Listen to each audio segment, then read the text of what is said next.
Let's get ready to rumble!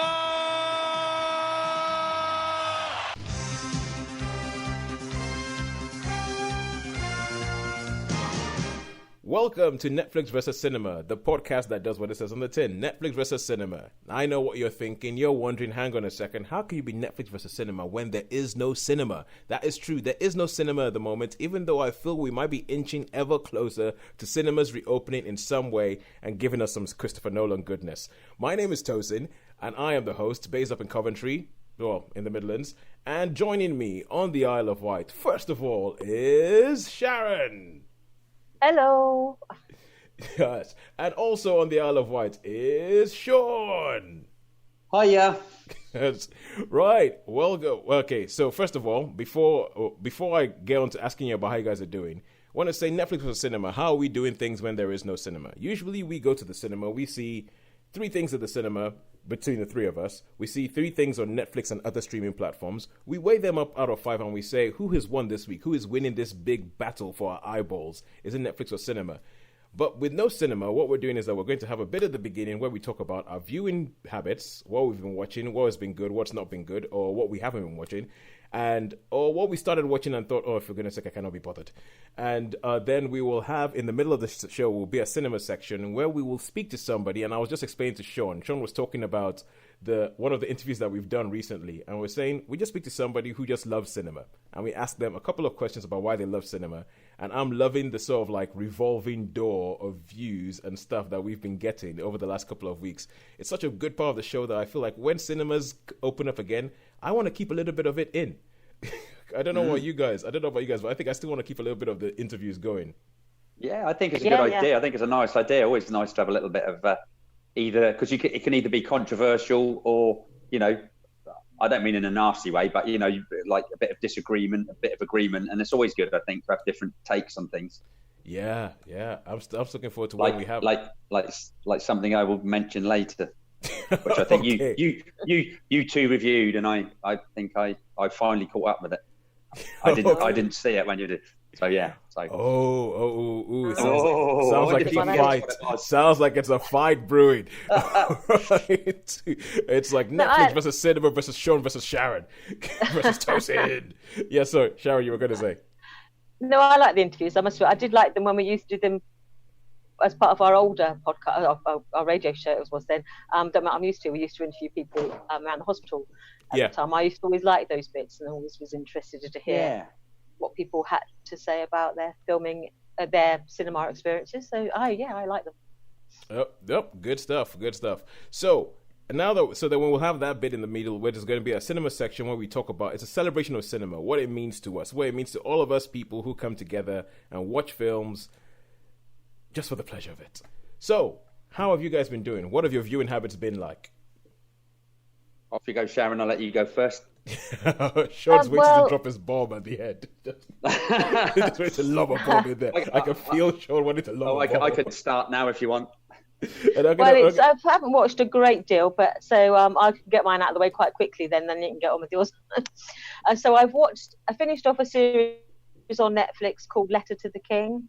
That's the only series I've completed on Netflix, and I've started to watch the season 3 or the season 4 of Cardinal, which is on BBC iPlayer. So I'm halfway through that.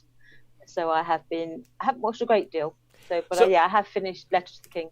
Letter to the King. Now, this is the one that I've seen. I think I've seen the poster of it, and I saw the trailer. And all I know is that it stars the guy who plays Will from his Dark Materials. Is that right? Yes, I didn't watch his Dark Materials, so okay. Yeah, I think so. What's that about? What was it like? Well, how would you rate it? Well, it's basically a sort of fantasy, a sort of historic fantasy type thing. So it's set in an unknown period of history in an unknown land where all the countries have sort of strange names. They've got their own mythologies, and where there's no magic, and yet there's this young lad who starts to experience some sort of strange phenomena as his latent powers sort of come into being. And one day this knight, he meets this knight in this encounter, and he asks him to take this important letter to a king of a kingdom that is far away. And so off this lad basically trots on this mission with this letter. And over 6 episodes, he encounters all sorts of foes and perils along the way. And this sort of the world is expanded, so you get to understand how it's made up of, its legends, its villains, its heroes, and its ogres, its goblins, its Tom Bombadils. Yes, so it's a quest, fantasy series. Yeah. Fantasy, yeah. But it's fantasy in that it's set in a fantasy land where it's sort of like this sort of medieval world. Sorry, you just cut out. Your sound just cut out for a second. What did you say? A fantasy land? All I heard was it's set in a fantasy land, and then I heard nothing then medieval world. This is a fantasy, medieval, historical setting. So yes, it's a bit of a hodgepodge. But it's got knights and it's got damsels and these poor villages. It's a pre-industrial age, basically, but what they often like to set a lot of these fantasy epics in. Yeah. I don't know if it's based on a novel or if it's based on just a series of things. But would you say it's aimed? It looks like it's aimed mainly at sort of like teenagers. I would definitely say yes. It was I would put it under the YA, the young adult banner, which is probably why I was watching it whilst I was doing other things. It's not something that held my attention, and so it was on, and I watched it. And how many stars would you give it? This is going to be a big one. It's going to be a 3. I'd give it a 3 because I don't think I was the intended audience. Quite honestly, I think if it was aimed squarely at a YA, all the protagonists were sort of teenagers and going through teenager type things. So for them, I think it was growing up and maturing and learning about themselves. So all those themes that are important to young people. So, but it wasn't necessarily aimed at me. So I'd give it a 3. So it was entertaining, but yes, it's not necessarily aimed at someone of my demographic, shall we say. Yeah, but I'm over it. I am totally over it. Okay, cool. All right, Shaun. Okay, so Shaun, bring it. I can see you bursting. You're like rubbing your hands together. There's almost a glint in your eye. Yeah, I'm sure. I'm pretty sure I'll come to that later. I'll just tell the other things I've sort of watched. I've been watching a lot of because obviously I've got the YouTube thing, and I've been watching loads of old interviews. Like I think they call it the Actor Studio with Robert Redford, and they're quite long. They're quite long things, and Paul Newman and Robert Mitchum, and then I've gone back to the sort of films that I remember, and it's really, really interesting to see they're a bit dated. But I did watch Avengers Endgame again. But then the other film I watched, right, and this is one I'm sure you two have reviewed it. Yep. And I might even let you ask me 3 questions and see if you can guess it, or do you want me just to go into it? It's up to you guys. But what do you think it might be? Let's just say, go on in. I was going to say, so it's a film that both Sharon and I saw, but you didn't see. I didn't see. I'm pretty certain you two reviewed it, in one of our earlier. And we reviewed it on the podcast. I'm pretty sure, yeah. I mean, I believe so. Okay, I think we've lost Sharon. Sharon has I messed around with my phone. Sorry, I missed what was that you reviewed? You saw, Shawnee? I was just saying, I'm quite certain that you two reviewed this on one of our previous podcasts. I'm pretty sure, and I hadn't seen it because I didn't quite like the first one. So I haven't said yet. I'm seeing if you can guess. I'm sorry. So it's the second one. So it's a sequel. Okay, I'll give you that much. It's a sequel. It's a sequel, yeah. And I'll ask you, did we like it? I think you didn't mind it. I think Sharon, I can't remember. I think it was a 3 for Sharon and probably a 3 for you as well, Toes. That's from what I could recall, but I can't guarantee that. It was a sequel. So this is a film that's a sequel that both Sharon and I saw. Yes. We didn't mind. And obviously it looks like Frozen 2, was it? but it was partly animated. Partly animated. It was partly animated. Or animated, I guess you could say. So an iconic character that I love from a purely animated movie, and then a movie was made, which I was really looking forward to. Sonic the Hedgehog. No, not Sonic. Not Sonic. No. It wasn't Lion King, was it? No. Okay. How about if I was to say, three fairies in it? Cinderella. Oh, Maleficent 2, yeah. I didn't see that. I didn't see that. Oh, you didn't see that? Yeah, Maleficent, Mistress of Evil, yeah. Yeah, okay. Sorry, I didn't mind it. Yeah, you didn't mind it. Well, guess what, Sharon? Go on. What? Guess what? You hated it? Absolutely. I was like, I had to watch it. I had to watch it, and I thought, I cannot believe, and I mean, I was surprised that you didn't mind it because with the animation and what have you, but I saw this. I let these things wash over me most of the time, so. Yeah. And I'm like, oh, why would you do that? It's just the most horriblest thing. The best person in it was it, who was it who played the sort of queen? Was it Michelle Pfeiffer? Or was I think it was Michelle Pfeiffer, yeah. She was like the evil queen, yeah. She played the evil one, which to me was like, she was far, far better than Maleficent. And yet Maleficent has always been this iconic, horrible being that I'd always looked up to. And she's just turned so nice. Not right. It's not right, Sharon. It's not right. And then I'm going to do a spoiler here because it just really, really annoyed me. Is lock some people in the door, lock some people in, and leave the key in the door. Bang, bang, bang, bang. Oh look, why not just take the key out and chuck it down out the way somewhere? Off the castle ramparts, or whatever. So no one can get it. I probably didn't pay that close attention to it, to be honest with you. I just went. I lean back and I eat my pick and mix and I go, let it do its thing, and then I don't. That's a good point. That's a good point. Toes, did it do in the cinema? Do you know? You're pretty knowledgeable on this stuff. Did it do well in the cinema? Yeah. Do you know offhand or not? I don't know offhand, but I think it made enough for them to consider making another one. I think obviously the first one made enough, but I think first of all the thing that you just said, Shaun, is like, oh, this horrible evil person that I always looked up to. yeah, that sounded a bit. I mean, not looked up to. I shouldn't say that, should I? You know what? Maleficent should have won. Yeah. So I mean.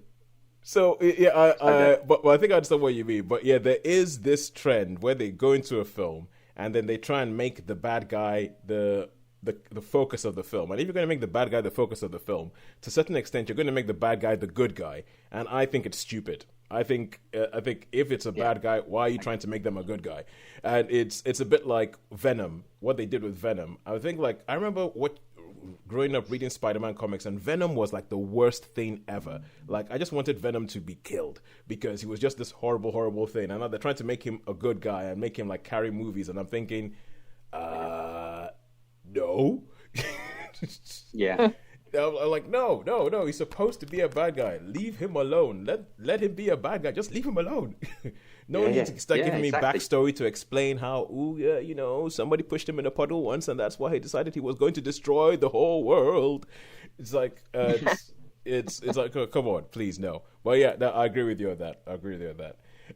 And that's probably the reason why I never watched Maleficent, quite frankly, because I could see, are they trying to make her the good guy? And they have this whole thing where Maleficent is now essentially the surrogate mum for Sleeping Beauty. For Aurora. Sleeping Beauty, I know. Yeah, and I'm like, that's like, how does that work? Yeah, they're just basically, they've re-imaged the whole thing, haven't they? They've made the Fae, or these sort of wildlings, or whatever you want to call them in this sort of world, misunderstood. They're not evil, they're just misunderstood. Yeah. And so what you may perceive as being evil because they use magic, or they're from a different world and they have a different mythology, is not actually evil. It's just different. Yeah, and I understand that point, and I think it's a good point to be made. I think maybe Maleficent is not the character to be doing that way. Yeah. No.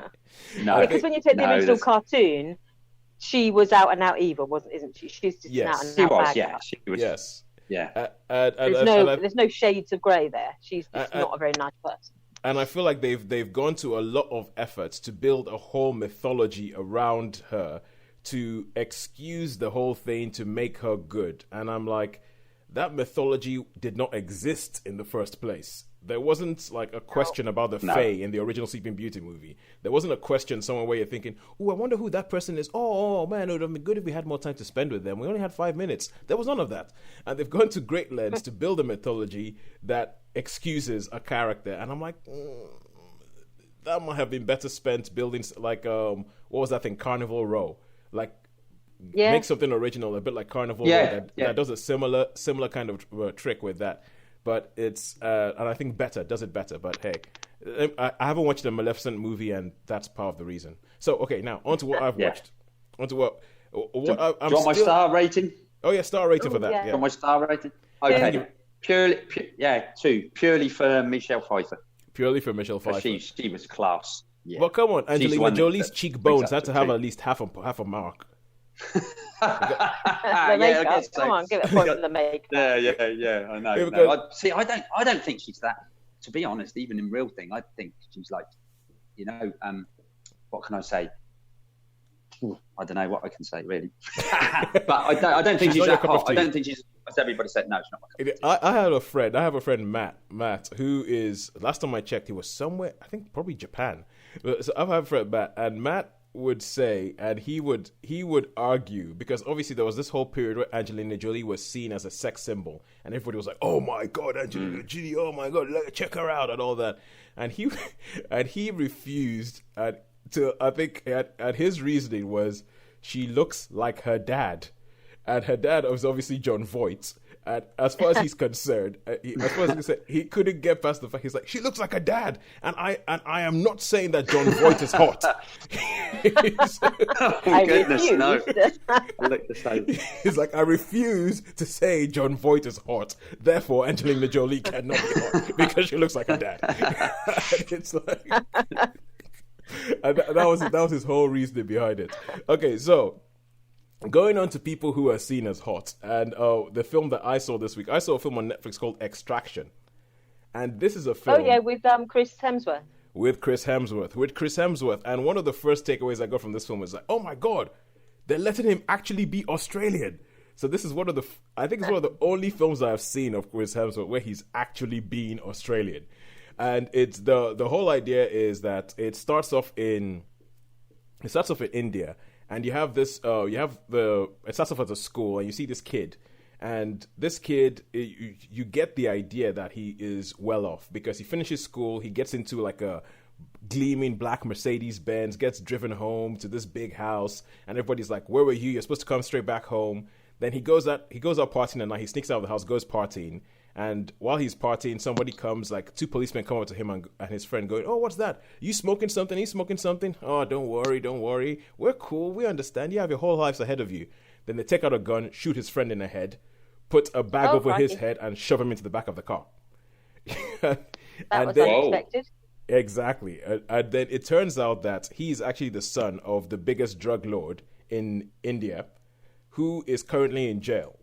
And so this drug lord goes to his second in charge and says, you were supposed to look after him. He says, get my son back, because it turns out that the biggest drug lord in Bangladesh has kidnapped his son.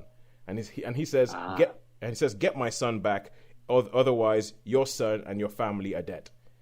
So this guy is like, oh, I've got to figure out a way of getting his son back. So he gets in touch with some extraction experts, which is where Chris Hemsworth comes in, because he is like, think about it. Okay, you think about the action movie. Think about the kind of character that Chris Hemsworth is playing. And if you think action movie, you pretty much already know it. Damaged past, ex-military. He comes into this job. Everybody is like, oh, Rake. His name is Tyler Rake. And they're like, Rake, you've got a little bit of a death wish, haven't you? Just wishing that someone else is going to pull the trigger for you. Blah, blah, blah. And all that sort of hard-boiled dialogue. And so his team is brought in, and his team is to go into Bangladesh, go into the middle of this heavily guarded place that this drug lord has, and get this kid back. And that is essentially the film becomes a thing of go in there, get the kid, get him back, and all the things that are going to go wrong, and how you're going to sort of go over all those things. There's a little bit of double cross, triple cross in there. And this is what I would call a solid action movie. It's like a solid actionaire. It's not trying to be anything much. It was written by Joe Russo, who is one of the guys who directed Avengers Endgame. And he and his brother, so Joe and Anthony Russo, after Avengers Endgame, after working with something that big, they decided that they were going to make this film company called Agbo. And Agbo was going to make smaller, tighter films that didn't need that much of a budget. It was the way they looked at it. And also started doing things that other people wouldn't. So, 21 Bridges, Shaun, which you saw with Chadwick Boseman. Yep, I saw that, yep. That was an Agbo film. And this film... right, okay. So, yeah, and this film is also an Agbo film. And there's bits of this film where I was like, hang on, that's 21 Bridges, because they're in Dhaka in Bangladesh. And when they actually managed to grab the kid, the first thing that this drug lord does is that the drug lord says, close all the bridges, close all the rivers. I want this whole thing fenced off. And I was like, oh, that sounds like 21 Bridges. And it's like 21 Bridges, but the Dhaka version. Yeah. So is this an Indian production, Tos? No, it isn't. It isn't.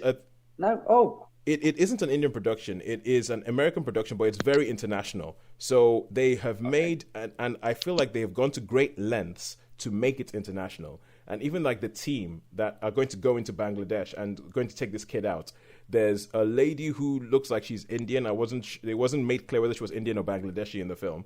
There's there's a black woman in there. There's white people. There's people from all over the world in this team that are going in to sort of get this thing out. And you can see that they've done that.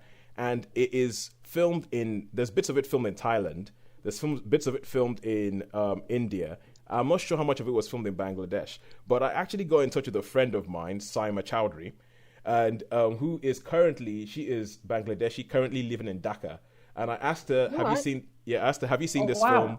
What do you think about it? And she hadn't seen it, but and this is what Sayma's like. She's a lawyer, so she's very kind of like, give her a task and she does it. and I said, have you seen it? And she sent me a message earlier today saying, my source, in inverted commas, my source has just sent me a copy of Extraction. I'll try and watch it over the weekend and let you know.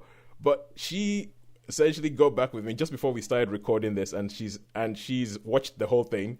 What I really wanted to know is, how in in Captain America Civil War, I was talking about the fact that the opening of Civil War it's supposed to be in Nigeria. It's supposed to be in Lagos. And it's obviously filmed in South Africa, but they did a lot of details. Like they got the color of the buses, the downfos. They got the color of the downfos. Yeah, we like that. Yeah, and so there were bits that they got wrong, like the fact that in the room Captain America is in, he's standing beside a radiator.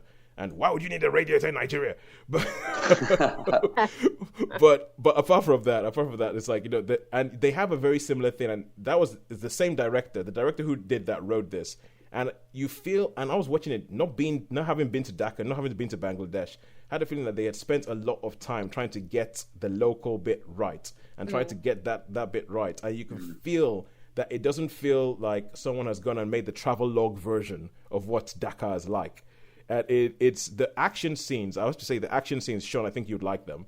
They are very visceral. It sounds good. Yeah. They're very visceral. There's a lot of John Wick's type stuff where you can see, Shaun, how you're going, oh, that's stupid. You wouldn't do that. He wouldn't fall that just because you shot him once. And you can see the whole double tap thing, and it goes on. And you can see the tactics that they've got. There's a lot of detail in this film, and there's a lot of shots where they make it look like it's one shot, where they go from a building, go off a balcony, get into a car, go into a car chase, and all that. So I was watching with my wife, and she says I've ruined film for her because she was like, I'm just looking at the camera moves now. I'm looking at the camera moves. And she's like, I would never have noticed that was a good camera move before. But now I'm like, oh my God, the camera work is amazing. So in the end, Sayma, who I asked about it, and she was sending me like a thing. She sent me something saying I'm an hour into the film and my heart goes out to Chris Hemsworth. They certainly made it look dirty and dusty for Dhaka. I'll give it points for racing through Dhaka. That's like going in the car chasing scenes. She says, but so far it's failing on script. I'm one of those people who can watch films I love over and over again. This isn't one of them. I'll probably not even remember any of it. And she goes, unlike Man on Fire, a film I have watched more times than I can remember. Right now, it's still a 2 out of 5. I'll send you a final rating when I finish. Then about an hour after that, she says, done. Final rating is still a 2 out of 5. Sorry, I'm too old-fashioned. Without good content and script, a good face, exotic locations and cast, guns and violence won't cut it. If they're thinking of making a sequel, then that most definitely is a bad idea, because okay, no, that's a spoiler for the end of the film. That's a spoiler for the end of the film, but I would say that bit. But I asked her, what do you think about the portrayal of Bangladesh and Bangladeshis? And she goes, bang on. That was remarkably well done. Oh, that's good. I like that. I like that when it happens. Yeah. Someone does a little bit of homework. And I think they did a lot of homework for this film. She says the streets, the dialogue delivery, the people, the gangs, kids. She says the clothes, not so much. It's too here for the double layers that the thug had on. But apart from that, she says like they got the portrayal of. They got the portrayal of because I was watching it going, I think they're doing well. I actually think that they're doing really, really well. They're trying to represent this all. And there's one particular character called Saju, who is like the Terminator, but he's like the Indian Terminator. And the fact that they've given that role to someone who isn't white. Is he good or bad? Can I just ask, is he good? Is he a good one or bad one? Terminator man. He's a. You're not going to say. Spoiler. Yeah, okay. Although one thing I would say is that I would have loved to see the entire film done from the point of view of this Saju character, because I think it would have been a different film and possibly a more interesting film. As it is, it's a 3 out of 5 for me. I mean, Sayma is she's a bit more mean on it. It's a 3 out of 5 for me. But only because I feel it is a straight down the line action movie that you know what you're going to get. Like there's a bit where it comes up. No. There's a bit where it comes up and a character shows up and I'm like, yep, that's the guy who's going to betray them. And sure enough, guess what happened? There he is. It's like action movie 101. Is it the sort of thing I'd like, you think, Toes? Do you think I should give it a go? I think you would like the action.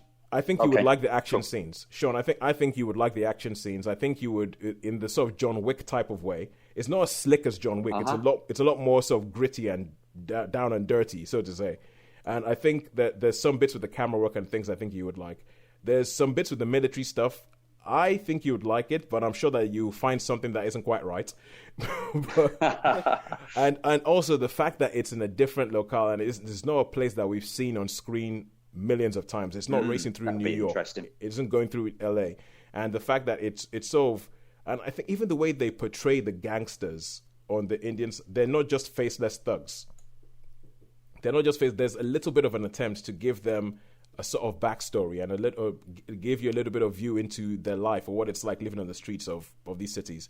So for those bits I thought it was good, but I thought I need to check with somebody who is actually close to it. I need to check with somebody in Bangladesh and say, how have they done? Yeah.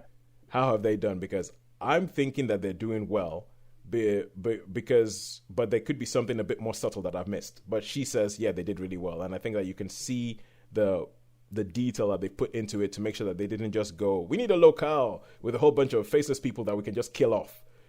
And send this white man in to kill a whole bunch of people. Yeah, you can see that they have done that. So yeah, that is Extraction for me, 3 stars. All right. Okay, and now we get onto the cinema section of the show. As we have said already, this section shall consist of an interview done with a cinephile, with someone who just loves films, and is usually a friend of mine because I'm the one who knows how to work the technology. So, and this time round, we have a friend of mine, Karen Bagshaw. Karen is one of the first people I knew when I moved over to the UK. We were in a school together, and there's this interview. I think sometimes I have so much fun in the interviews, and the interviews get too long, and I have to cut them off. So there's about 10 minutes of this interview that I have cut out, and it's still about 37 minutes long or something. And this is a bit where we talk about where we met. And I met Karen at a school called Sexy's School. It's a school that we went to for our A-levels in a small village called Bruton in Somerset. It does exist. Look it up. That's Sexey. Had a very strict entry-level policy, and there's a lot of people who are miffed that they did not get entrance into Sexy School. But I'll leave that where it is. So, yeah, this is Karen, friend of mine, up in Leeds, and this is what Karen had to say. Yeah. Okay, cool. So thank you so much for coming onto the show. We have had, for anybody who's wondering about this, okay, obviously we are all friends. We haven't spoken to each other for a while, but on Facebook, which obviously brings everybody back together, Homeland recently finished. So obviously, I usually ask people what they've been watching in lockdown, and for you, you just finished watching Homeland, which was something that you stuck with for 8 years? Eight seasons, yeah. Eight seasons. You've stuck. I think it is, yeah. You stuck with Homeland, and you put something on there just talking about the way Homeland ended. No spoilers in it or anything like that. You just sort of said you were talking about your feelings about how Homeland ended, and quite frankly, I was shocked the show was still on because because I gave up in season 2, and I was like, what else did they have to talk about? Telling you, man, you missed out. It was like, I actually forget about Brody and season 1 and 2. Like, 1 was good, but I think I watched that after everyone had gone on about how amazing it was. Yeah. So it kind of, some of the spoiler was gone because I knew there was a season 2 that had already been happening by the time I started. Yeah. And then 2, they dragged it on too long. And I think he was in a bit of 3 as well. And it was just like, oh, this is getting a bit stupid. Yeah. But once he was out of it, oh my God, the show got so good. Some of the seasons were just brilliant. And Quinn was awesome. And yeah, I loved it. So... Oh, you see so the deal that I made is that you come onto this show and let me interview you, and I will catch up with Homeland and let you. And you wanted like a season by season thing because you were watching it as it was a show that kept up with current affairs. Yeah, they did really good stuff. They basically had these little powwow sessions with loads of people in the intelligence community in the States for a couple of days before every season. Yep. So I think actually probably like seasons 5 onward, or 5 onwards, it was just so on trend in terms of what was happening in the world and how the things that you were suddenly thinking about and dealing with. So like the season they had drones in, and then the next year we started hearing loads more about drones, but they were on the edge of it. You know, they'd already filmed it before you really became aware of these as an issue. Yeah. It was really, really clever the way they did it. And then they had a couple of issues at the end, towards the end, in that without any spoilers, there was one point there's a female president, which they thought Clinton was going to win. Oh, yeah. And then Trump won. So I don't know how that actress had to deal with it, but she had to rewrite the character quite excessively, but suddenly. So they still had a woman playing the president, but she had the personality of a moron. So good Lord. That's a tough one. We finally got a female president. She's an idiot. Yeah, but I guess they still had it on there, same way 24 had a black president before Obama was elected and things. So that's true. There are similarities. So the deal we made is that you come onto the show and I'll catch up with Homeland, and I'll let you know whether it feels as precise or it feels as God, this is amazing afterwards. So I have picked up where I left off. Because the episode I left off was when a certain somebody arrives in the States, and I was just kind of like, oh, for goodness sake. And I just stopped. I stopped 6 years ago. I just went, I can't be bothered. I think I feel like I know where this is going, and I don't like it. So I've picked it up again. It's still in season 2, but from what you tell me, this is the bit I have to slug through to get through to the good stuff. Yeah, there's some bits with him where it's just like, whatever. I mean, I think I remember watching it and it was okay at the time, but I could see why some people gave up at that point. But yeah, I guess I always liked Claire Danes for years when she was in My So-Called Life, so kind of gave her credit for that. I remember and then carried on. And yeah, I think she just gets better. But I didn't really like that character as much in seasons 1 and 2. But then I think she's brilliant by the end of it. Yeah. Oh yeah, I remember My So-Called Life. You used to record that on videotape and watch it. Yeah, it's awesome. I've got the DVDs. I haven't actually watched them. I bought them years ago and haven't actually got around to watching them. I should do that at some point. All right, cool. We will get onto that, but now let's get onto films. Let's talk films. Okay. Because obviously, I'm not sure whether you've listened to the podcast at all, but it's called Netflix versus Cinema. And what we usually do is that we would usually watch 3 things, because there's 3 of us on the podcast. We would watch at least 3 things at home on Netflix and Friends. So other streaming platforms do actually qualify as well. So we would watch 3 things of this. We'll watch 3 things in the cinema, and we'll say, okay, in this week, who won? Where did we get better bang for our buck? Were we better served in the cinema, or were we better served at home, sitting on our butts? And and obviously now we don't have any cinemas because of the lockdown. We just don't have cinemas. So what we're doing for the cinema section of the show is that we're having a little bit of a celebration, and we're asking people these questions, which I have sent to you, which are, tell us the story of the first time you ever went to the cinema. Tell us, what was the last film you caught before the lockdown happened? Why do you think cinema is such a good thing? Why do you think going to the cinema is a thing? And also, the final one is, what are you most looking forward to seeing when the cinemas reopen? So, Karen Bagshaw, shall we kick off with the first one? Okay. So, tell us the story of the first time you went to the cinema. I can't because I don't know what it was. I know absolute certainty what it wasn't, in that it wasn't E.T. that my brother went to see, and I was deemed too young to go. And that has been a family thing for years. We've talked about it. E.T. comes up, it's a very sore point still. I mean, in fairness, looking back, I was definitely too young, but it's not the point. It's one of my earliest memories. So we moved to Somerset when I was 4, but before that we lived in Leicester. Oh, yeah? And it was in Leicester, so I have very few memories of Leicester. There's 2 involving different slides, and this one that they came back from the cinema and brought me a little notepad, a pencil with some little. I used to have the little pencils attached to the top of the big pencil, in a little packet, and an eraser on the end. And yeah, they brought me that, and I was just like, "Well, this is rubbish." I wanted to go to see the film with everybody else, and that's it. So, and then I thought, I don't know, maybe they just didn't remember, like, going to the cinema the first time wasn't such a big deal or something. I don't know, but I know he went. It was his friend's birthday party, and he went, and I was told I wasn't allowed to go because I wouldn't be able to sit still for 2 hours. Yeah, and I was probably about 3.5, so I probably couldn't have sat still for for the whole film. But ever since, it's been brought up many, many times over the years. And, I just love this image of everybody. Okay, Christmas comes on and E.T. comes on the TV, and and houses all across the country, all across the world even, there's families sitting down going, "Oh," sitting down to watch this family, and your family, they're like, "Don't you dare talk about this. Turn it off."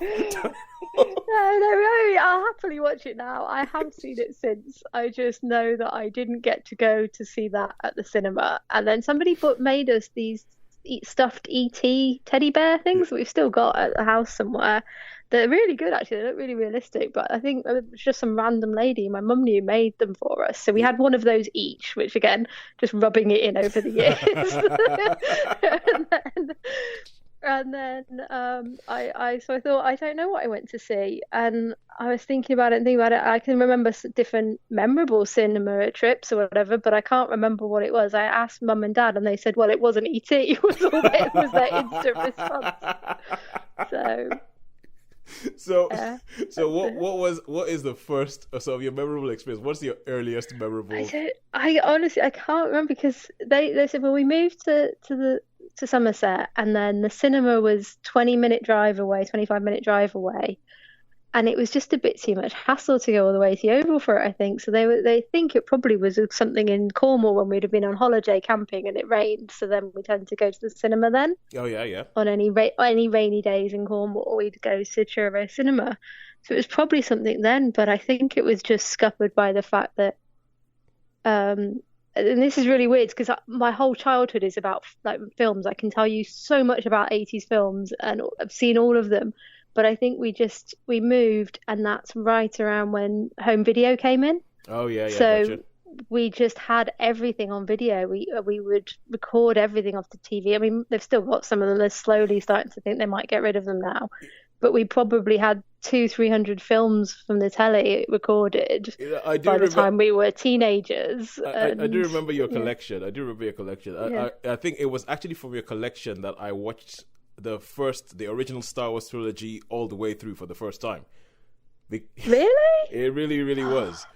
Because I've mentioned this often on the podcast. I talk about how in Nigeria growing up, whatever we could get was very sort of piecemeal. So it was hard to get a whole bunch of, like, if you're trying to watch a TV series, it was hard to get the entire TV series and watch it all the way from beginning to end in the 80s in Nigeria. It was hard because TV schedules would just change all left, right, and center. And before that, I knew about Star Wars because Star Wars just has this big, massive cultural thing about it. So it's impossible to avoid Star Wars. But the only thing I had seen, the biggest chunk of Star Wars I had seen, was a friend of mine had a tape of A New Hope, and I'd seen A New Hope, but it was in Italian. So it was an Italian dub. So I'd seen all this stuff, and we would say that I watched this whole Italian dub, not having a clue, because his family had lived in Italy for a while, and so they lived in Italy for a while, so he could actually understand some of it and what was going on. And I just watch it and be like, "Ooh, oh, ooh, something blew up! Ooh, laser sword!" So the first time I actually got to sit down and watch the original Star Wars trilogy in a way that made sense was from your was from your videotape collection.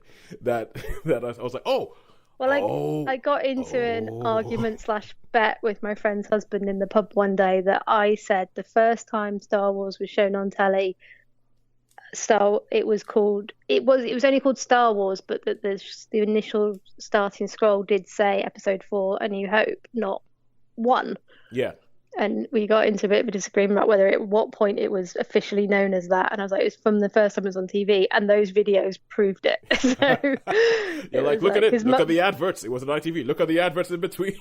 Yeah, it was definitely recorded the minute it was shown for the first time. So we had so many videos that we watched, and some of them we watched thousands of times over. And the first videos we had as kids were definitely, it was Care Bears the movie 2 for me, and Transformers the movie for my brother. And we would watch them.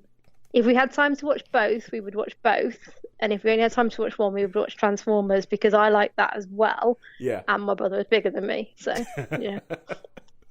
It's funny, Sharon, who's one of the hosts of the podcast. She keeps talking about, because she has 2 older brothers, and she keeps talking about how her film watching experience is dotted with all these things where it's like, I wanted to do this, but my brothers, they control the TV. So, well, it's funny though. I mean, for a thing that is about, for a podcast that's about people who see themselves as cinema literate, the Care Bears show up a crazy number of times. This is the second. This is the second interview I've done with. Did one with another one of my friends, and his first movie at the cinema was the Care Bears movie. So you come and I'm sure I've seen the first one, but this is Care Bears the movie 2, where you have the babies and the Care Bear cousins, and it's very cute, but also quite scary. The way it as should cartoons be. Go. Evil guy. I think that's the way it should be. If you're going to make a kids thing, make it scary. Oh, right, and also by the way, like Transformers the movie, you're not allowed to watch these days if you're a kid, apparently, because it's too violent. And I'm like, what? We watched that like 1,000 times. Yeah. I mean, it is violent, but then so is Tom and Jerry. So I don't think it. Yeah, I don't know, because the robots are humanistic or something. I'm like, we watch that so much. It's just yeah, true. There's bad guys and good guys. Yeah, a lot of them die. They're not just sleeping; they're definitely dead in Transformers the movie. I mean, Optimus Prime dying will still make me cry when I watch it now, but that's not the point. Yeah, I know. I really have a soft spot for that film, and I know that a lot of people, it's kind of like the done thing to be like, oh, now that you're older, now that you're cool, and that really wasn't that good. I'm like, I don't care. I still like it. It's amazing. It's truly amazing. I still like Transformers the movie. I still think it's a really, really good. As I remember, like first we crack the shell, then we break the nuts. I remember some also random lines from that film. All right, cool. But okay, you were going on with that. You were saying a little bit of. Oh, by the way, if you guys are watching through your Return of the Jedi videotape, and there's a bit that seems to have been recorded over by something else, that might have been me. I just thought I've been keeping that secret for 20 years. I'm start telling you now. It might have been me. I think it's fine. Don't worry. All the DVDs have been purchased anyway. So, yeah, I know they've been purchased, but you guys have the originals before George Lucas started tinkering with them. Because I remember that's the time. I remember that there was a time either you. Don't worry, we have the original DVDs as well. we're not that up on the new cuts and things. That will be the first release. Before he started tinkering with them and doing extra things with Disney Plus and McClunky and all that. But never mind. Yeah. Never mind. So, but you were going on a little bit about that. You're talking about holidays on Cornwall and all that sort of stuff. So why is it that you think, because you said obviously films have played a big, massive part in your life, and then I guess when you grew older, that translated to actually cinema trips. Why do you think cinema and films, why do you think it's such a thing? I mean, it's a day out or an evening out, isn't it? So it's an event in that way, and it's something that's new that you won't have had a chance to see before. So that makes it more exciting than just watching a film that you've heard about or picked up on things. But more than anything, it's probably just because you're just complete focus because you're sat in the dark and you're not supposed to talk while it's on. So. I'm just thinking, actually, going back to Homeland, before that was 24, and me and my housemates used to have 24 rules when you were watching it, which was basically lights out, curtains closed, darkness, just sit and watch it and properly pay attention to it, and then we would be so jumpy, and our other housemate would come home from work and scare the crap out of us. So but it's a complete sort of sensual deprivation of everything else, and you're just 100% focused on the screen, which is a really big screen. The sound's quite loud, and it's surround sound now, which confuses me sometimes because my hearing's rubbish, and I'm like, oh, that's part of the movie behind me. I get that too. And things, but you're just sort of completely set on it, and you go there, you've chosen to go and see it, you're all going together, and then you get your snacks and go in. So and one of the things we talk about, I mean, especially now, obviously with this lockdown, and there's a whole bunch of industries that are struggling. And as much as we love it and we think it's all about the magic and all that kind of stuff, cinema, Hollywood, all this stuff is a business, and cinemas are taking a hit at the moment.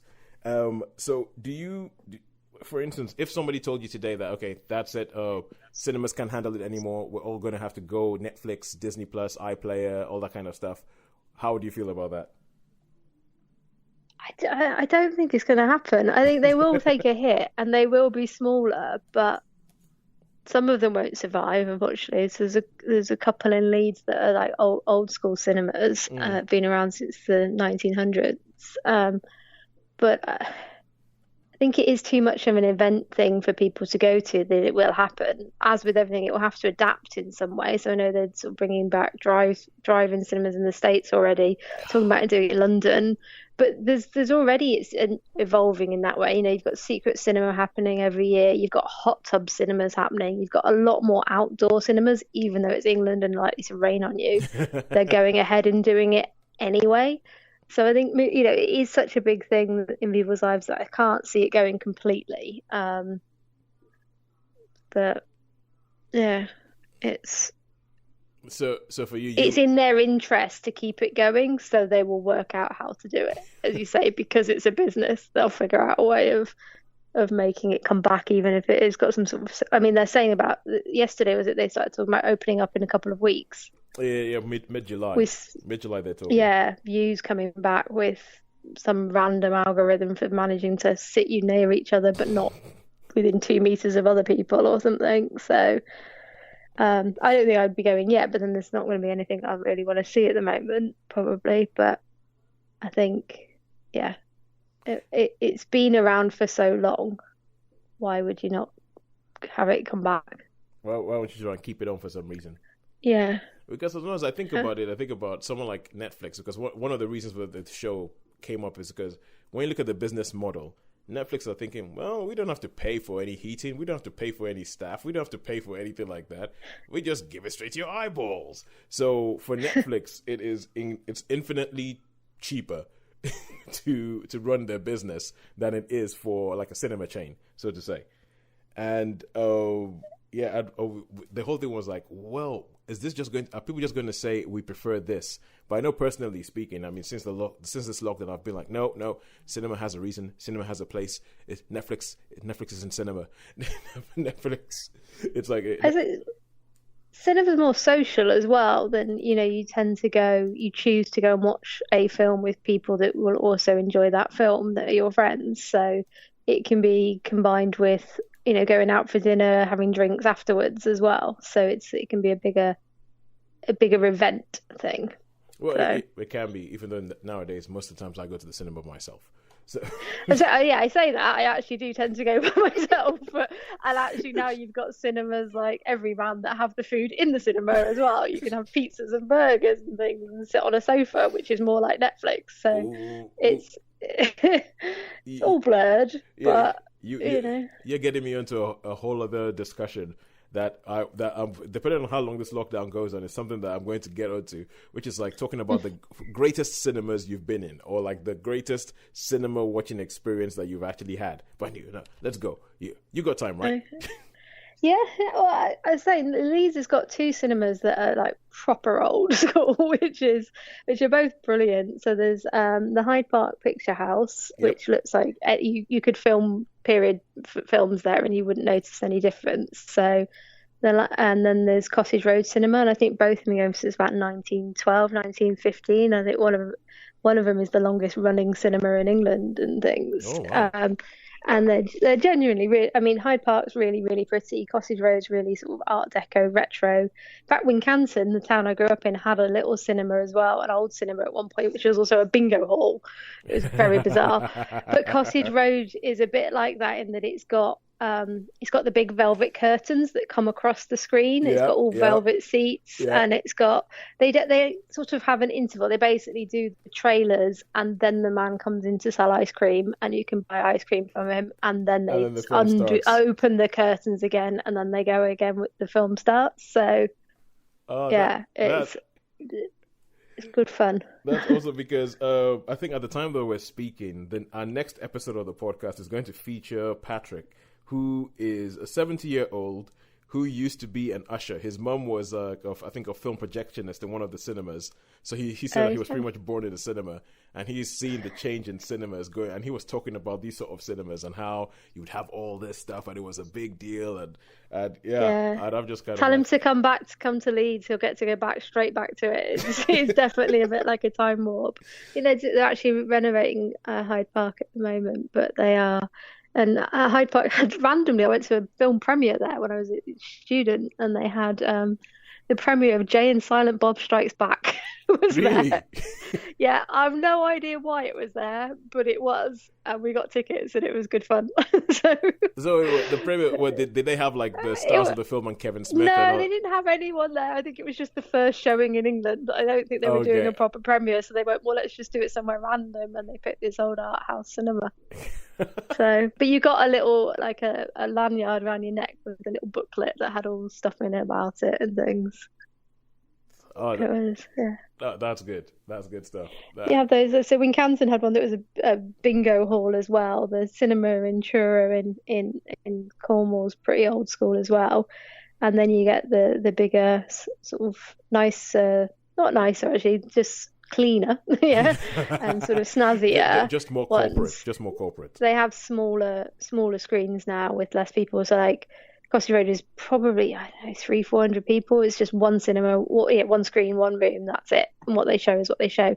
They do a mix of new and old stuff, whereas Hyde Park tends to be older. So the last time I went there was at Christmas. We went to see It's a Wonderful Life. They do every year.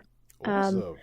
And my friend hadn't seen it, and my family normally watch it every year, and I just thought, let's go see it there. It'll be a really good venue to go and see it in. Oh, that is awesome. I'm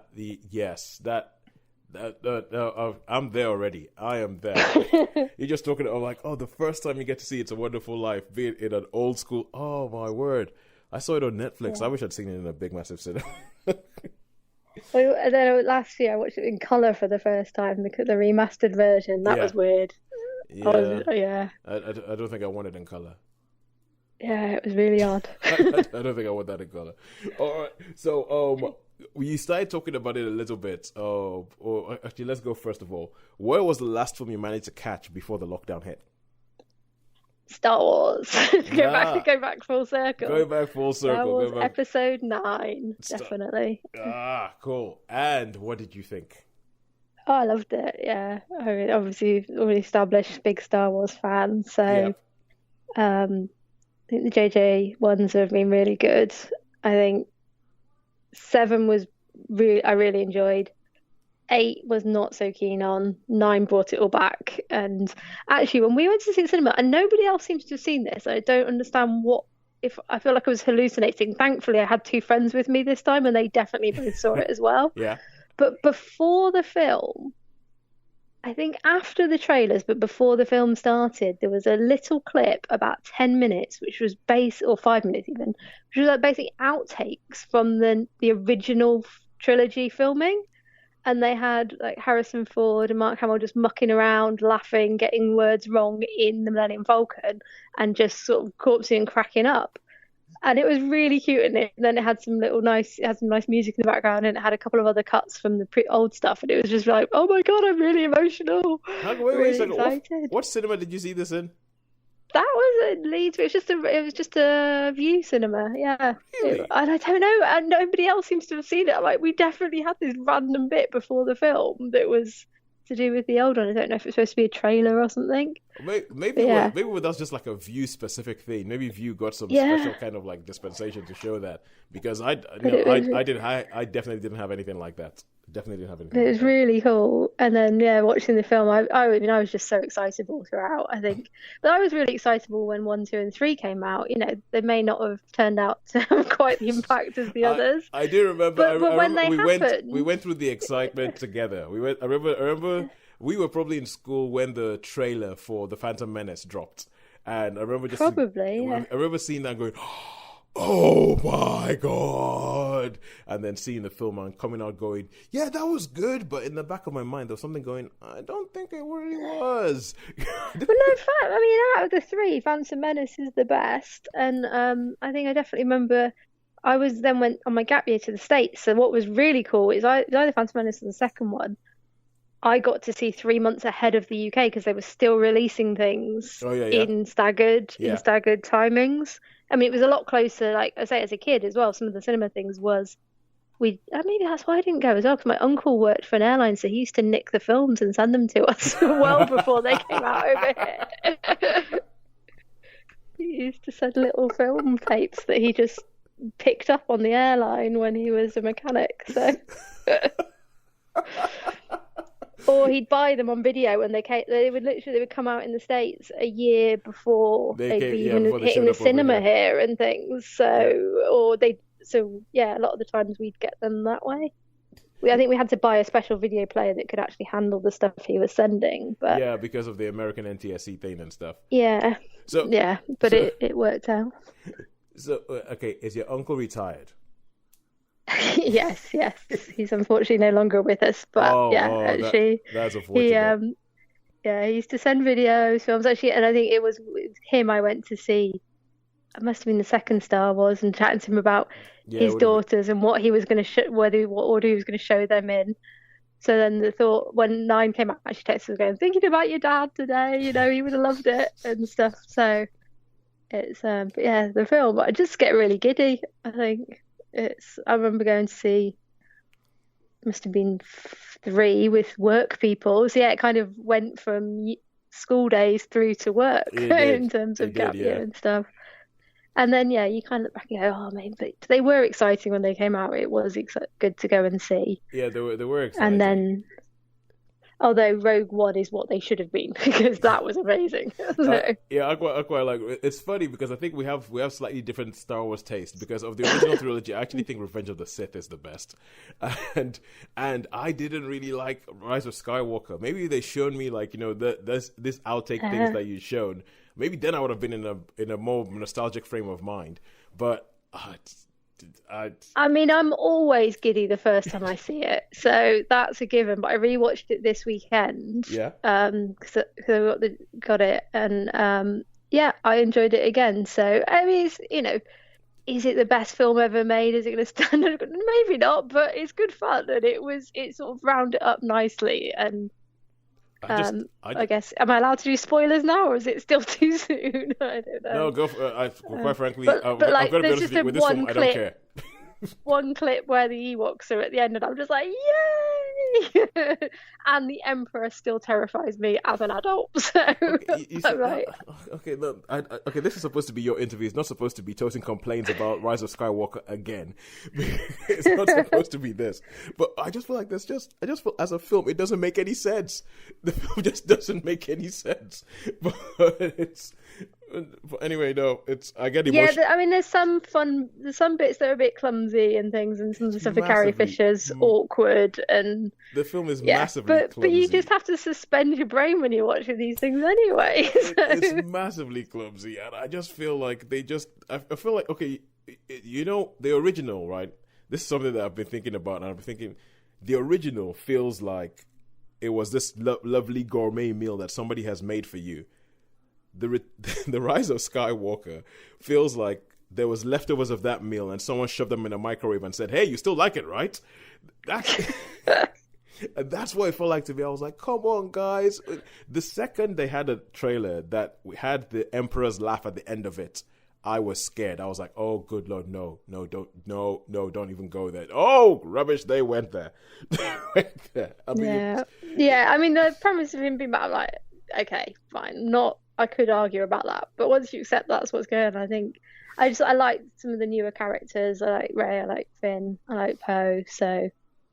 That's all good. And although the one bit that did get me yesterday was like at the very end, she goes back to Tatooine and she puts Luke and Leia's lightsabers in the ground there together. Yep. But Leia never lived on that planet, so that's a bit weird. I realised afterwards. Funny enough, the ending is one of the few bits that I think they nailed. But no, I liked it. It was really emotional. Don't get me wrong. Yeah. It was only afterwards I went, hang on a sec, why has she gone there? She's gone there so they can get the shot of Luke's house, which I've been to in Tunisia, which they could get that shot, they could get the double sunset, which is the bookend of the whole thing, which is fine.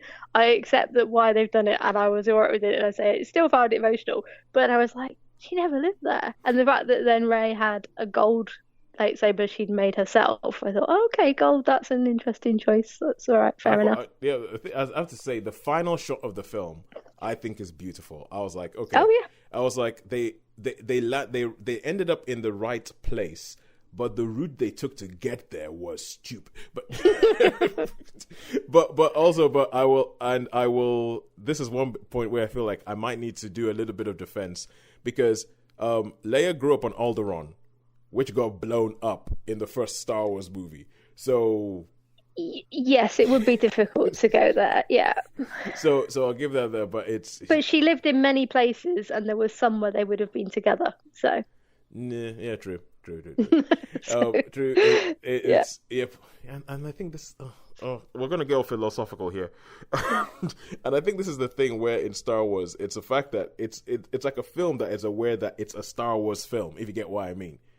It's not just trying to tell you a story or give you an adventure. It's aware that it's a Star Wars film. And because we're a Star Wars film, we need to do this and that and bring this in there and bring that in there. And for some reason, J.J. Abrams thinks that it's impossible to make a Star Wars movie that doesn't have the Emperor in it. Therefore, we've got to find some way of regurgitating that corpse and bringing him back. Resurrected that corpse. But anyway, let's move on, because as you can see, I could go on all day, and I think we possibly... So, what are you most looking forward to see when cinemas reopen? I don't know how you're going to feel about this one. Bill and Ted 3. Oh, good stuff. I'm so excited. Good stuff. I like it. Bill and Ted Face the Music. I like it. I mean, it's probably going to be awful, but I have to go and see it because I love 1 and 2 so much. So... yeah, I guess we'll see. Trusting Keanu Reeves and Alex Winter at this point that they've not done something awful. It's funny that you say that, because last week we had our youngest ever reviewers on the show. We interviewed somebody the week before, and he has a big deal of introducing his kids to pop culture stuff. And he sent me a picture of them. He was like, look, this is the latest thing I'm doing, continue their education. And it was Bill and Ted's Excellent Adventure that he was showing them. His kids are 9 and 6. Yeah. And after they watched the film, they sent me their reviews of the film, and they absolutely loved it. They were like, oh my God, it was so good. Brilliant. Laughing all the way through. So yeah, Bill and Ted Face the Music. I'm up for that. It's one of those things that I agree with you. I'm like, I don't know if they can pull it off, but I'm really I'm interested to see. I have to see it. I'm interested to see what they do. I do always argue that when everyone goes, oh, sequels are never better than originals, I'm like, Bill and Ted 2 Bogus Journey is slightly better than Excellent Adventure, although they're both brilliant. So yeah. I think there's some people who might be listening to this who might be like, because I've heard this argument rage on and on and on. It's kind of like a Wayne's World 2 kind of thing. Yeah. And I personally prefer Wayne's World 2 because I think it is more obviously a comedy, or it's more obviously like the kind of thing that I get. But it's but there's a whole bunch of people who are like, no way, the first one's better. And I think Bogus Journey is a similar thing for me, because I feel like Bogus Journey is more obviously funny than Excellent Adventure. Yeah. And so I prefer Bogus Journey, but there's a whole bunch of people who are like... And it's got death in it. So, yeah, what do you want? William Sadler's death, he is genius. He is absolute genius as death. I mean, yeah, I guess that's the one worry about the next one, because he's in it, but Rufus, obviously George Carlin passed away, so I don't know what they're going to do about that. I haven't seen what they're going to do. But literally, I would say for the 10 years, it's been announced so many times they're doing it, they're making it, they're going to start from it, they've got a script, whatever.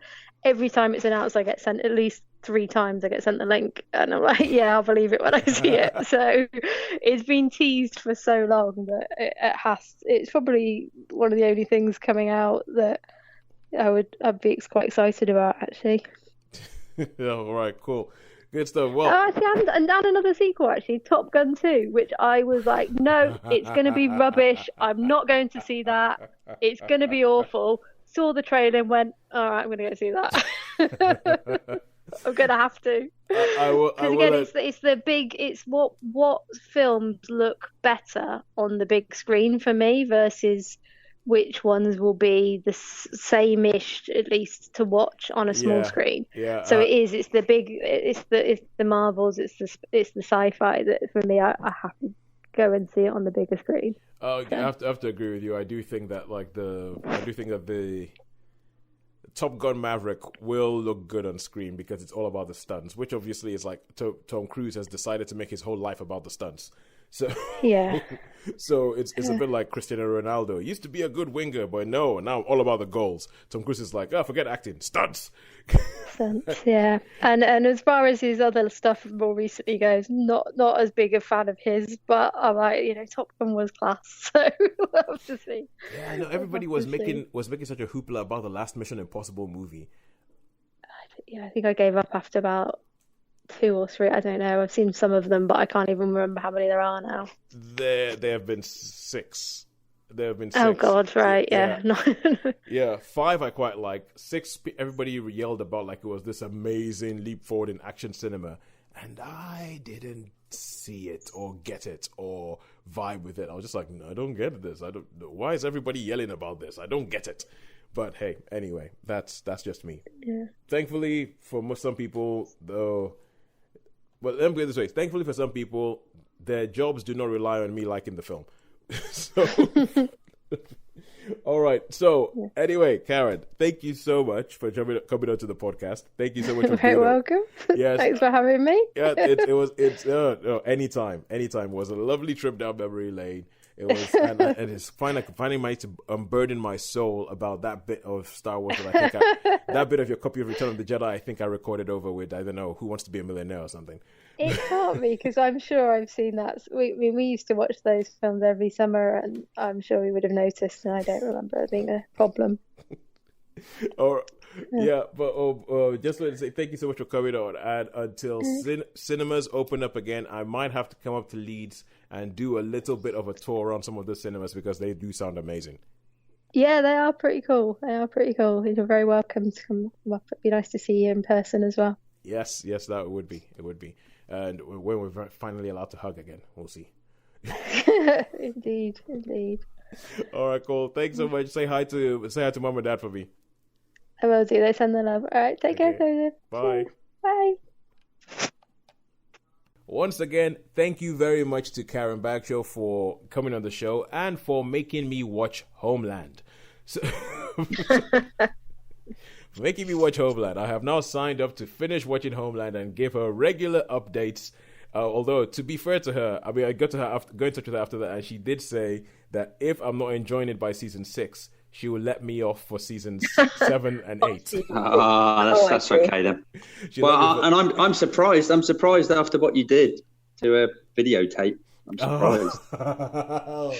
Yes, that the secret that I've kept myself for ages, and then finally comes out on a podcast where myself, like, my begging, my groveling, sort of my groveling admission, or my groveling sort of begging for forgiveness. Yeah. Because what I did to her. Something similar happened to me, though. Someone lent me a video that they taped off the television and they had treasured for years and years. And I only had a very old, slightly wonky video player, but I really wanted to watch this film. It was called Anne of 1,000 Days. So it's a film about Henry VIII and Anne Boleyn. Anyway, I watched the video and it was great. It was a really good quality, even though, it was a very, very old videotape.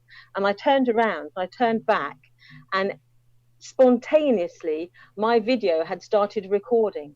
Oh no! And I went, oh, where's the recording symbol on? And so I rushed to the video and stopped it, but it had taped over the first 10 minutes of the film. And I spent the next 2 days going around every video shop on the Isle of Wight looking for a copy of Anne of 1,000 Days. And in the end, I ordered a copy from HMV, and I bought her copy for her with an apology. So I gave her back her treasured video, and I said, but this is what happened, and so here is Anne of 1,000 Days on, DVD. Because but I had that moment. What was you recording, Sharon? What was you recording? That's what we want to know. It just spontaneously started. Oh, that's a shame. And it was whatever on the television. It was probably the news at 10 or something. It was nothing significant. It was just, it just started, I'd around it, and when it got to the beginning of the tape, it just went, oh, I'm going to record now. And it just started recording. Yeah.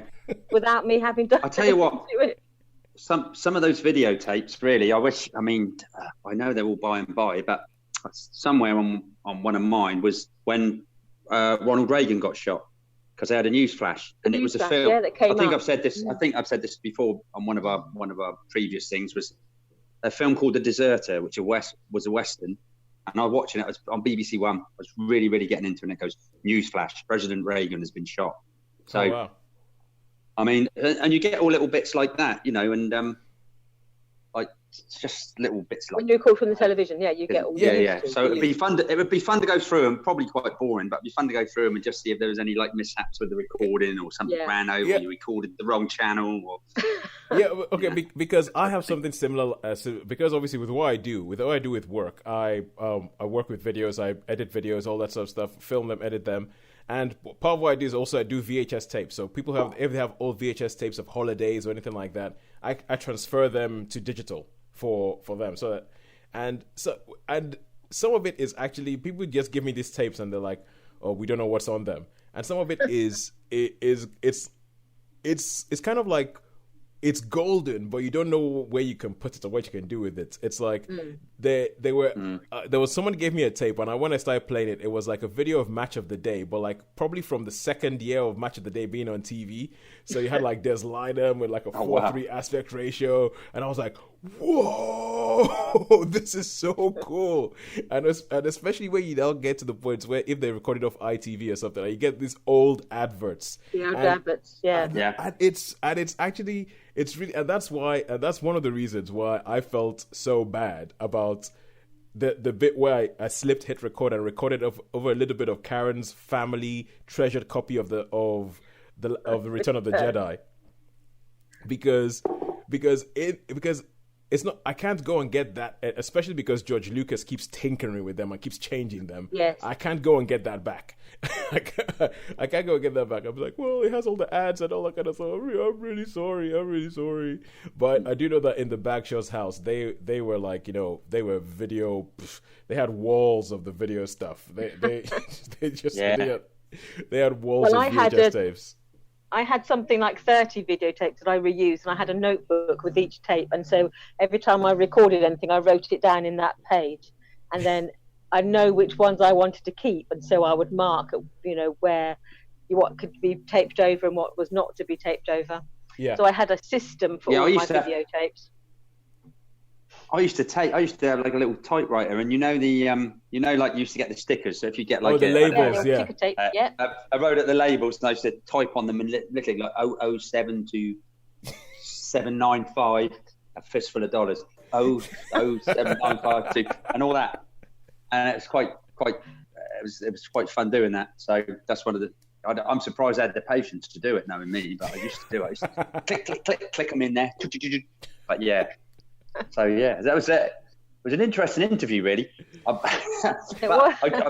gonna just pop in there with this other one first, because I think, well, you know my thoughts, and I'd just like to know your thoughts. I think It's a Wonderful Life is overrated. I'm gonna have to disagree with you.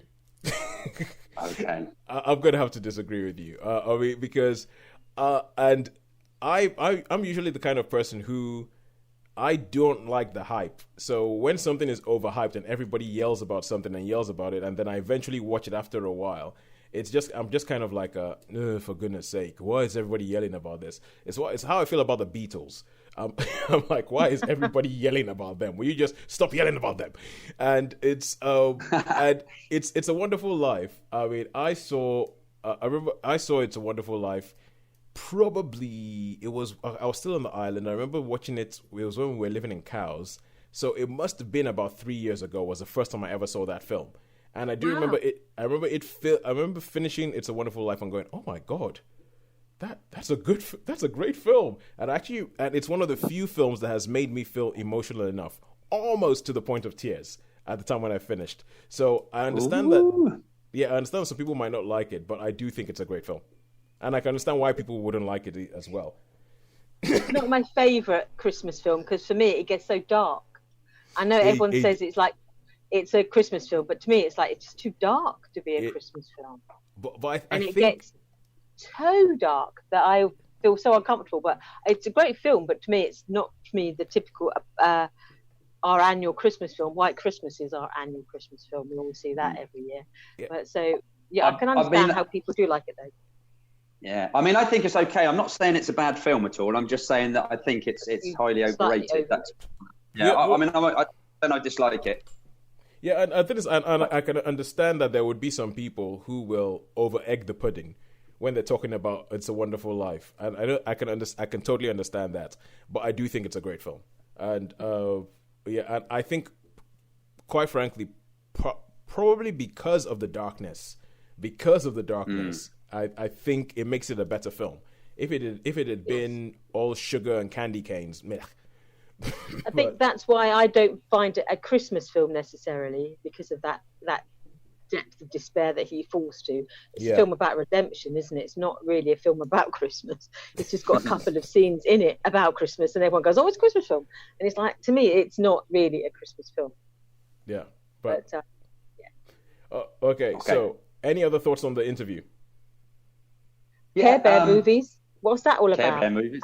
That keeps popping up. The Care Bear movies. It's like Care Bear and Star Wars. They're regular features of the show, aren't they? They do keep.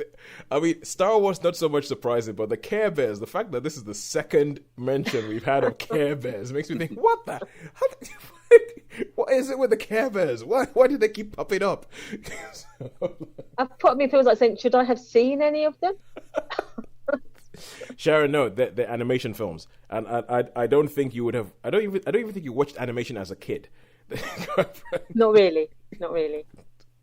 A couple, but not really. I guess with me, I went that will pass me by. I guess I was too old. Yeah. Although I have to say, I was aware of them, but I'd never seen them. Yeah, I have to say, I did find it quite funny when she was talking about the first film that she says, like, I can tell you what film I didn't see. Yeah. It got me and thinking I'm over it completely. Obviously not.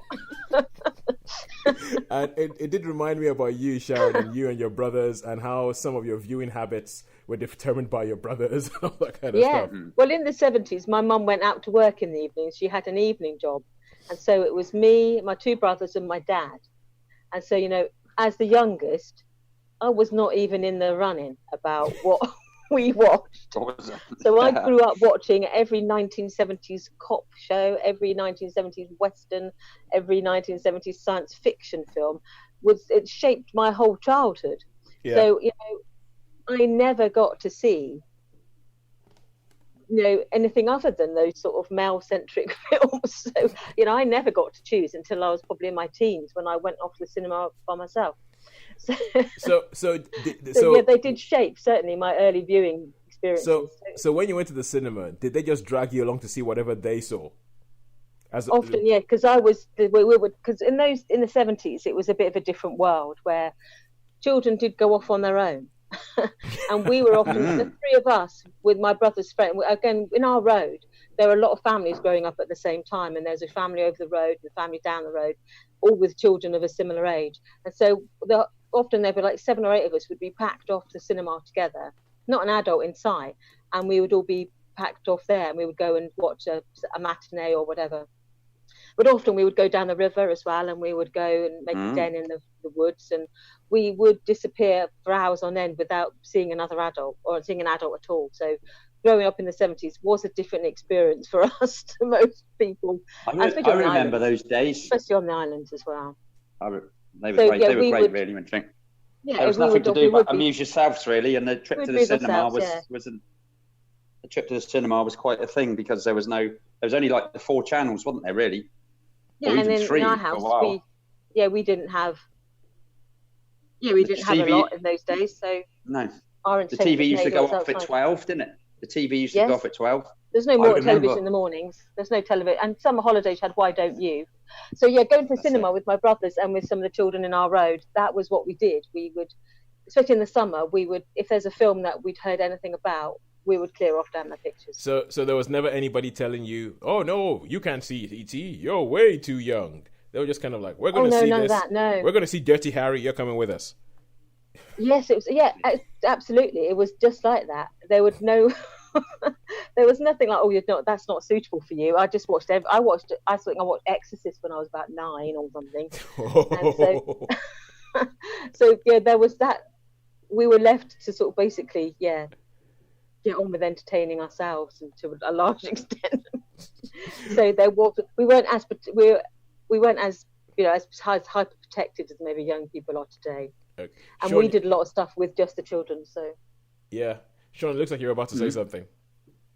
Yeah, I was just thinking back to when we were saying about TV finishing it late at night, and I remember once.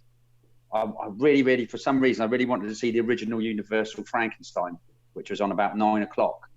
And I don't know if my mum and dad were out. My sister was with her boyfriend at the time. She was older, supposed to be babysitting. And I just remember seeing the original black and white Frankenstein, and it just terrified me. And yet you watch it now, and it's not half as bad as that was. So that was all. It was just a reminiscing, really, a bit off the point. I know, a bit off at a tangent, back to the 70s I remember those days, and as I say, you used to, like, if you did go, generally there would be queues for the cinema. You'd have to queue. Yes. It would be because it was you never really got to go. There wasn't a lot of money about. It was pretty austere time, really, and most of the time the kids had to amuse themselves, didn't they? And then you'd hear them shout, so and now it's dinner time, and then And now we had rules. We had to be home by tea. That was our rule. We had tea at 5 o'clock. We had to be home by 5, but that was our only rule.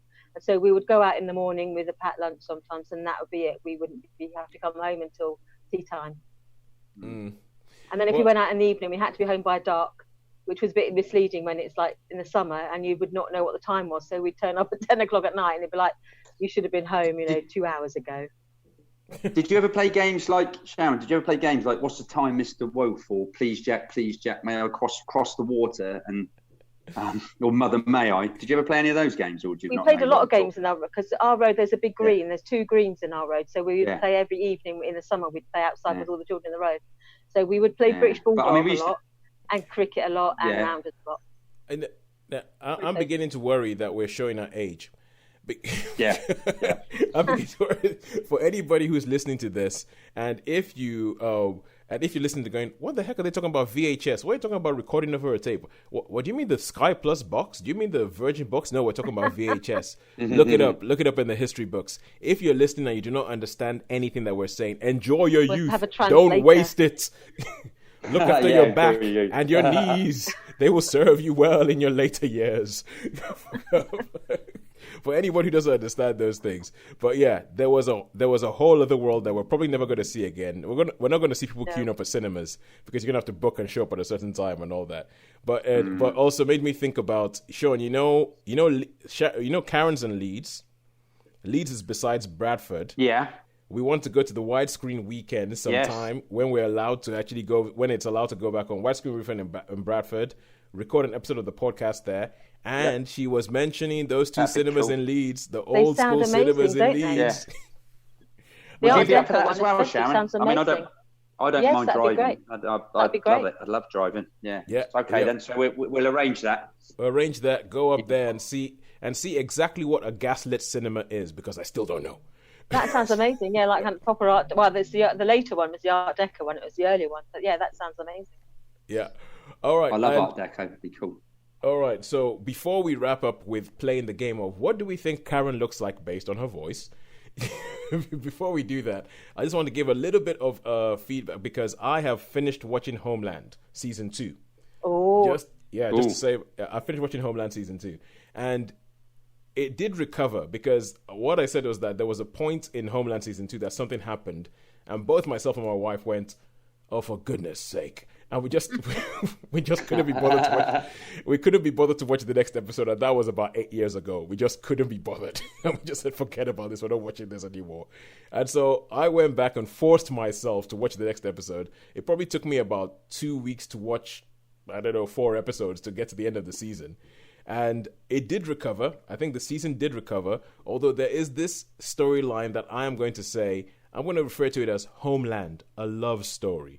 And there's bits of it where you could walk in and you would think, hang on, I thought I was watching something about, American Homeland Security and people trying to track down terrorists and stop bombs going off. And you would think you were watching a romantic comedy. And there's a bit called Homeland, a love story that I do not buy. I just didn't buy it. Those two characters, I was like, doesn't make any sense. Doesn't make any sense. You're not convincing me. Doesn't make any sense. And although I think that the note that the season ends on was a really, really good one. Some really, really good work from Claire Danes and Mandy Patinkin. But that's me.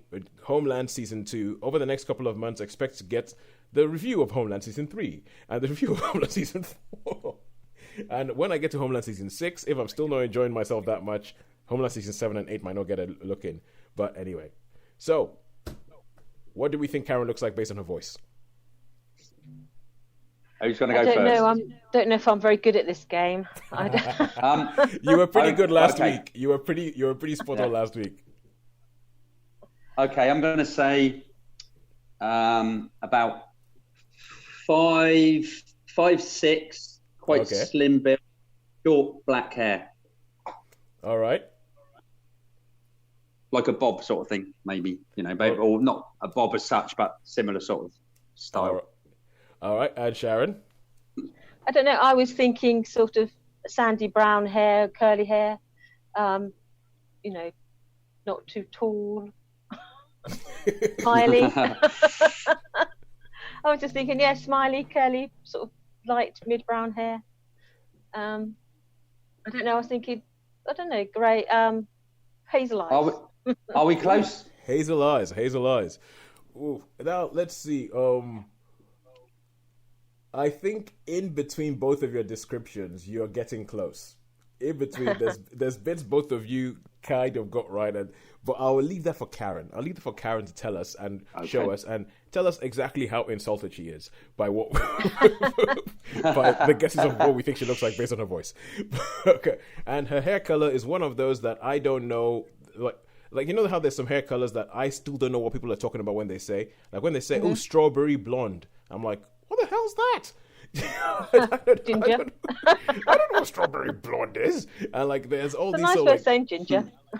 Yeah, and that's the thing, because they say strawberry blonde, and I think that's just blonde, isn't it? But anyway, so I think Karen has a hair color that I do not know what the actual color or the number of the actual name for is. But anyway, Karen, let us know. Send us a picture. Let us know what it is. Let us know how good or bad they got that. And until next week, until that time, it's a goodbye from me. It's a goodbye from me. And it's a goodbye from me. we have nailed that. Yes. Thank you very Excellent. much. See you next week. Okay.